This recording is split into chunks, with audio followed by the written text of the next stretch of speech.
என்னை பேச அழைத்ததற்கு நன்றி. எல்லாரும் நன்றாக இருக்கிறீர்களா?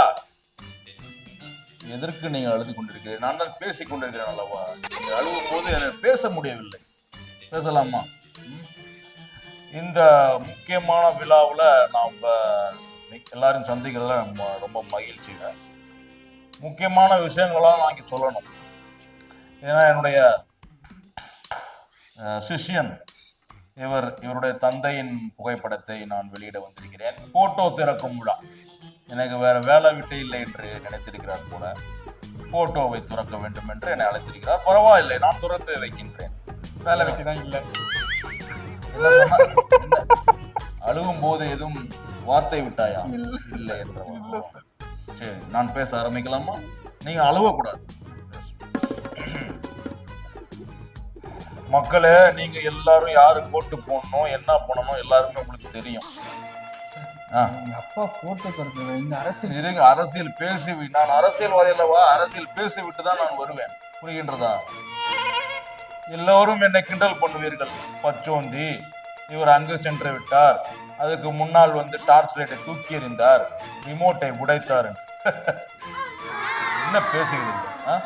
அந்த ரிமோட்டை தூக்கி எறியும் பொழுது அந்த ரிமோட்டை வேறு ஒருவர் எடுத்துக்கொண்டு சென்று விட்டார்.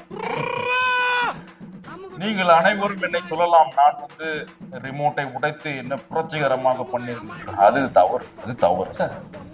நான் கேட்கிறேன், என்ன என்ன பேசிக் கொண்டிருக்கும். சாரி சார், சொல்லு. 10 நிமிடங்கள் நியாயமா பேசுறீங்களா? நீ ரிமோட் தூக்கி அவர் ஒருத்தர் இன்னொரு தூக்கி போயிட்டாரா? அந்த டிவில வீடியோ போச்சு இல்ல சார், அது யார் வீடியோ சார் போச்சு? நீங்க தூக்கி போட்டு உடைக்கும் போது அந்த வீடியோ முன்னாடி எந்த கட்சியோட வீடியோ? நீங்க பொதுவா உடைக்கிறீங்க. அதாவது அரசியல் கத்துக்க வேண்டும் என்றால் அரசியல் இருக்க வேண்டும். நீங்கள் என்னை பேசவிட்டால் நான் தெளிவான ஒரு விளக்கத்தை கூறுவேன். அரசியல் பழக வேண்டும் என்றால் சில அரசியல்வாதிகளோடு நாம் பழக வேண்டும். நான் எதிர்கட்சிக்கு போய் சென்று விட்டேன், இவர் இப்படி ஆகிவிட்டார் என்று கூற வேண்டாம். பழக வேண்டும், பழக வேண்டும்.